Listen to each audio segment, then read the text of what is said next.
इस संस्थान के जितने भी शिक्षक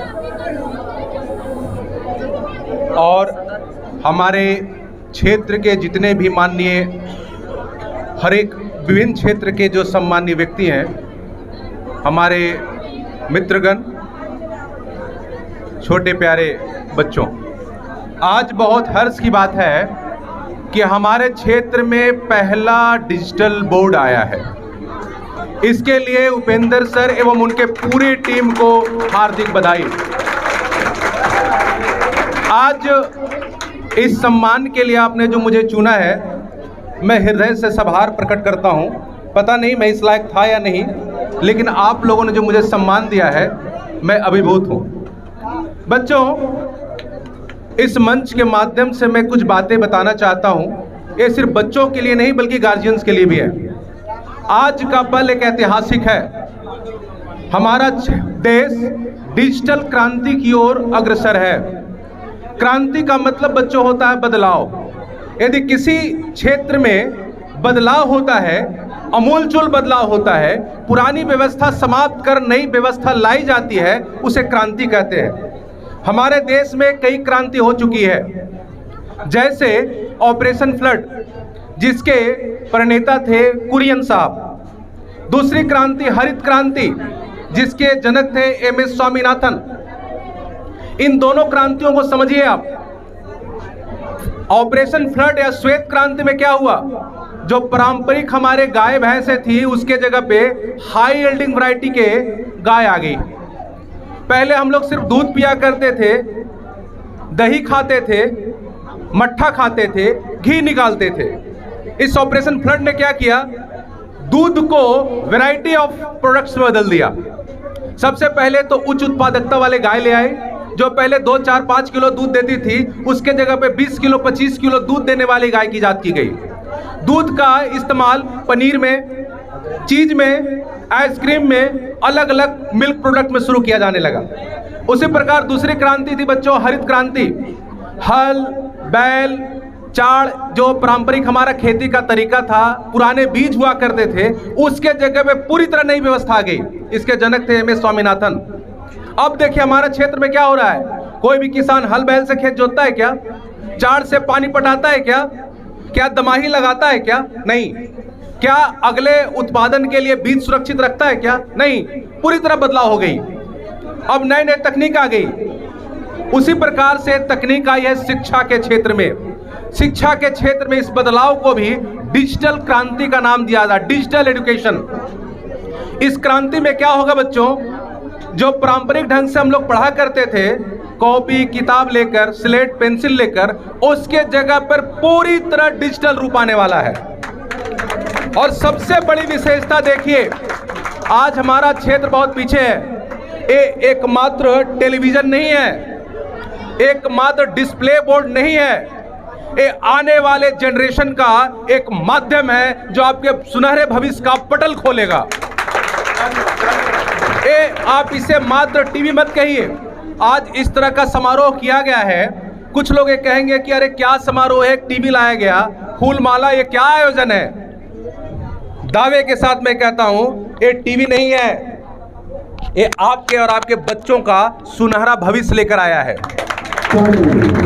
ये क्या भविष्य है, मैं थोड़ा सा प्रकाश डालूंगा। सबसे पहले तो उपेंद्र जी को मैं बहुत बहुत बधाई देता हूं कि आज इस आयोजन में 3 पीढ़ियों का संगम रहा है। 3 पीढ़ियों का संगम का मतलब इनके पिताजी ने उद्घाटन किया, ये उद्घाटन के लिए इन्होंने मार्गदर्शन किया और इनका बेटा इसका गवाह बना। ये 3 पीढ़ी एक साथ है।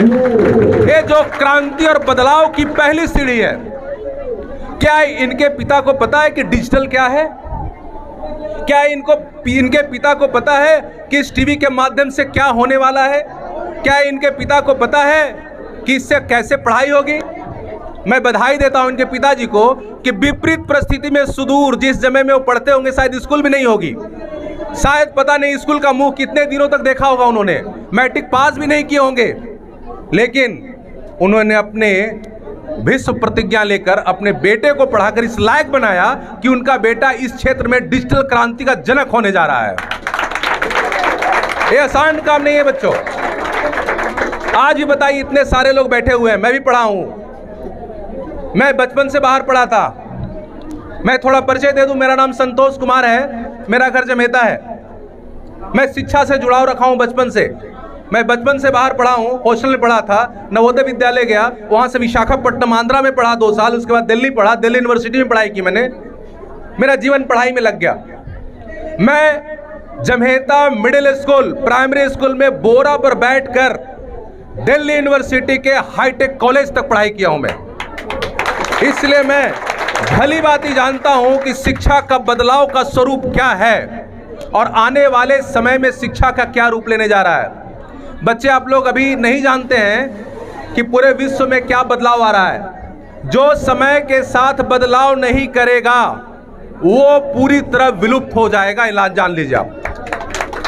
आपने देखा होगा हमारे देश में इतनी सभ्यता संस्कृतियां थी, हड़प्पा संस्कृति से लेकर वैदिक काल, मौर्य काल, गुप्ता काल, हर्षवर्धन काल, ये समय के साथ बदले नहीं, नतीजा बर्बाद हो गए।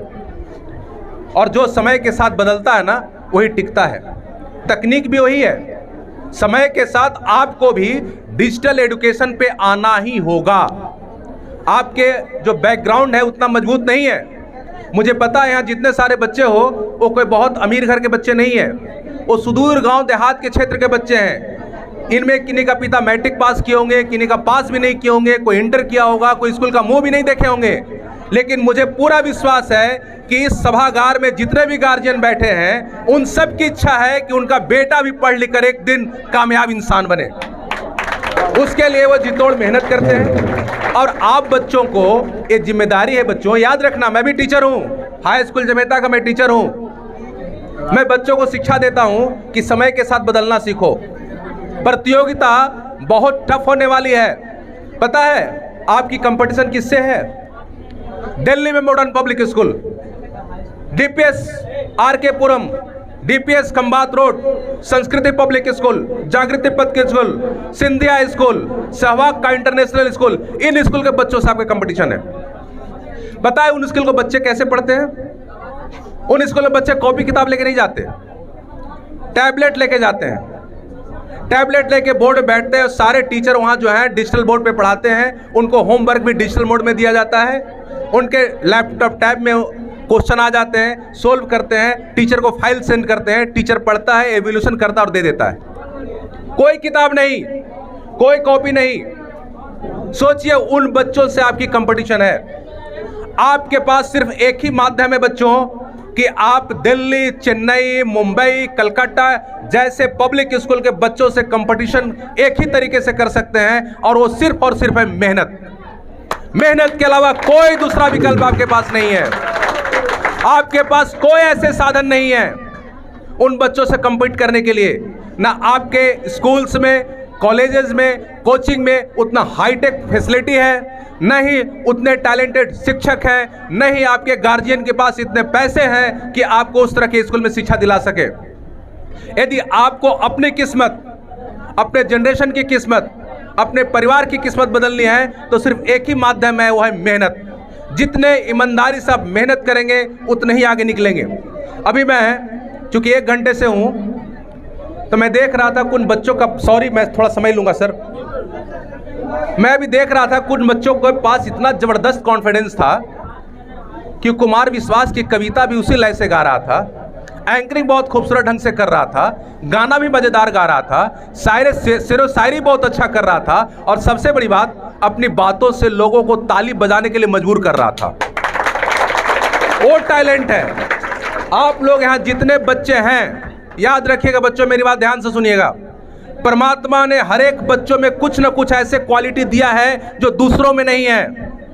आपको उस क्वालिटी को पहचानना है। जो बच्चा है एंकरिंग कर रहा था, जो बच्चा है कविता पाठ कर रहा था, ठीक है इंजीनियर ना बने, सरकारी नौकरी रेलवे में ना करे, लेकिन वो बच्चा यदि पीआर में, इवेंट मैनेजमेंट में अच्छा कोर्स करता है तो उसकी भविष्य बहुत उज्जवल होगी। अब आप कहेंगे पीआर क्या है, इवेंट मैनेजमेंट क्या है? बच्चों, ये हमारी व्यवस्था ऐसी है कि हम लोग इंजीनियरिंग, मेडिकल, रेलवे, बैंक, सरकारी नौकरी से दूर सोच ही नहीं पाते।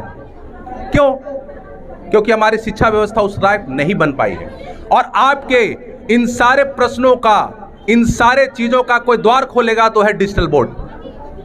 अब डिजिटल बोर्ड इस्तेमाल करने के लिए सिर्फ बच्चों की चुनौती नहीं है, सबसे बड़ी चुनौती तो इन टीचरों की है।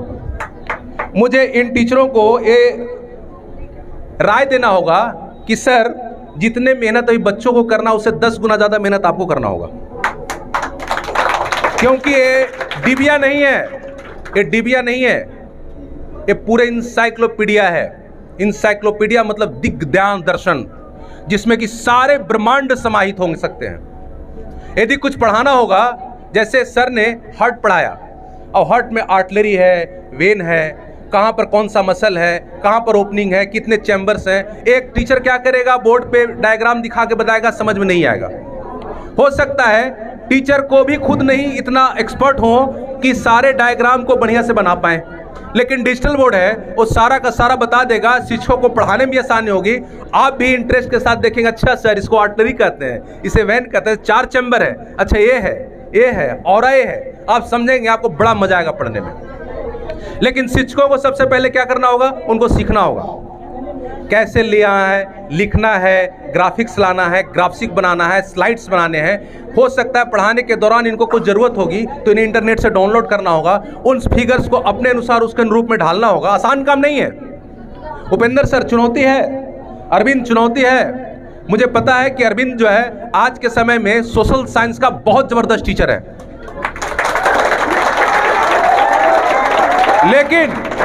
लेकिन अरविंद जब तुम ज्योग्राफी पढ़ाने बोर्ड पे आओगे, जब इंडिया का मैप पढ़ाओगे, जब सॉइल पढ़ाओगे, जब तुम स्टोन पढ़ाओगे, नदी पढ़ाओगे, वोल्केनो पढ़ाओगे, प्लेट टेक्टोनिक पढ़ाओगे, तो उस समय ग्राफिक्स का कैसा इस्तेमाल करोगे ये तुम्हारी मेहनत पे निर्भर करती है। और ये तुम्हारे लिए भी अवसर है कि तुम दिखा दो कि सुदूर क्षेत्र में रहने वाला भी एक टीचर डिजिटल टीचर हो सकता है। उपेंद्र सर के कहना ही नहीं है, ये अपनी ख्याति तो प्राप्त कर रही है अपने विषय में, मैथ्स के जादूगर हैं। मैथ्स में ग्राफिक्स का ज़्यादा इस्तेमाल तो नहीं होगा, लेकिन हाँ ये आपको प्रश्न क्वेश्चंस देने में इनका इस्तेमाल कर सकते हैं। जब ये फिगर के द्वारा जब आप इनको ज्यामिति पढ़ाएंगे तो उनमें इस्तेमाल कर सकते हैं। सबसे ज़्यादा डिजिटल बोर्ड का इस्तेमाल होगा उन विषयों में जिनमें ग्राफिक्स का इस्तेमाल होता है। आपको ग्राफिक्स के माध्यम से, एनिमेशन के माध्यम से हिस्ट्री पढ़ाई जा सकती है, राजनीति शास्त्र पढ़ाई जा सकती है। फॉर एग्जाम्पल पार्लियामेंट है, लोकसभा, राज्यसभा, अभी ग्राफिक्स लाएंगे कि लोकसभा होता कैसा है, बहुत सारे बच्चों को पता नहीं। ये लोकसभा ग्राफिक्स आएंगे, राइट विंग क्या होता है, लेफ्ट विंग क्या होता है, ग्राफिक्स से बताएंगे। इसमें बड़ा अद्भुत, बड़ा मजेदार आएगा, बड़ा रोमांच होगा। इतना रोमांच होगा कि आपको क्लास में इतना मन लगेगा कि आपको लगेगा सर थोड़ी देर और। शायद मुझे पूरा विश्वास है कि इस डिजिटल बोर्ड का इस्तेमाल शिक्षक और बच्चों के द्वारा पॉजिटिव वे में किया जाएगा तो आने वाले समय में एक ज़बरदस्त क्रांति लाएगा। एक क्रांति लाने के लिए मैं बहुत समय ले रहा हूं, चूँकि मैं वक्ता भी हूं, मैं लेता हूं तो बहुत देर बोलता हूं, सॉरी बच्चों, क्योंकि मैं टीचर भी हूं तो पढ़ाने का 6 घंटा 7 घंटा लगातार पढ़ाता हूं, बहुत सारे वक्ते हैं। तो मैं अब कम शब्दों में इस क्रांति, एजुकेशन क्रांति 3 व्यक्तियों ने लाया था, व्हीलर, मूर, मार्टिन। इन 3 व्यक्तियों ने डिस्टेंट एजुकेशन लाने में क्रांति अपनाई थी और मुझे फक्र है कि फतेहपुर क्षेत्र में डिजिटल एजुकेशन में क्रांति लाने में उपेंद्र सर और उनकी टीम की सबसे बड़ी भूमिका है। सर आप लोगों ने इतिहास के पन्नों में अपना नाम दर्ज करवा लिया है। आने वाले समय में जब भी डिजिटल एजुकेशन की बात आएगी तो बिना आप दोनों के नाम लिए हुए ये अध्याय पूरी हो ही नहीं सकती। और सबसे बड़ी बात बच्चों आपका कि आप इतने उत्साह से इस बोर्ड का स्वागत किए हैं, इतने उत्साह के साथ आप यहाँ हैं। मेरे आपके साथ पूरी के पूरी आशीर्वाद, पूरी शुभकामनाएं होंगी कि आप इस डिजिटल बोर्ड का भरपूर इस्तेमाल करें और ये दिखा दें सुदूर क्षेत्र में भी रहने वाले लोग डिजिटल माध्यम से पढ़ाई कर सकते हैं। एडुसेट का माध्यम है। हो सकता है सर को मैं एक राय दूंगा कि इसका ऑनलाइन क्लासेस भी लीजिएगा। बहुत सारे ऐसे फैकल्टी हैं जो बैठे हुए हैं, वो डिजिटल बोर्ड के माध्यम से आपके बच्चों को पढ़ाएंगे। टीचर कहीं और मुंबई में बैठा होगा और इस डिजिटल बोर्ड के माध्यम से आपको बैठे हुए पढ़ाएगा। क्वेश्चन भी राइज कर सकते हैं। वो टीचर दिल्ली में बैठा होगा, आपको पढ़ा रहा होगा। आप यहाँ कैमरा लगा होगा, आप हाथ खड़ा करेंगे, सर एक क्वेश्चन का आंसर दें, वो टीचर आइडेंटिफाई करेगा, आपको पता ही नहीं लगेगा। ये सीधे कहलाता है वर्चुअल मोड। अभी ये डिजिटल मोड है, आने वाले समय में क्लास वर्चुअल मोड होने वाला है। ये मैं पूरी आस्था के साथ कह सकता हूं कि वर्चुअल मोड बनाएंगे ही बनाएंगे। बहुत बहुत शुभकामनाएं सर भविष्य के लिए और बच्चों के लिए कि इस क्षेत्र में डिजिटल क्रांति लाने में आपका बड़ा योगदान है। और बहुत बहुत धन्यवाद कि आपने मुझे इस लायक समझा कि मैं यहाँ आके आपको दो शब्द कहूँ। धन्यवाद सर।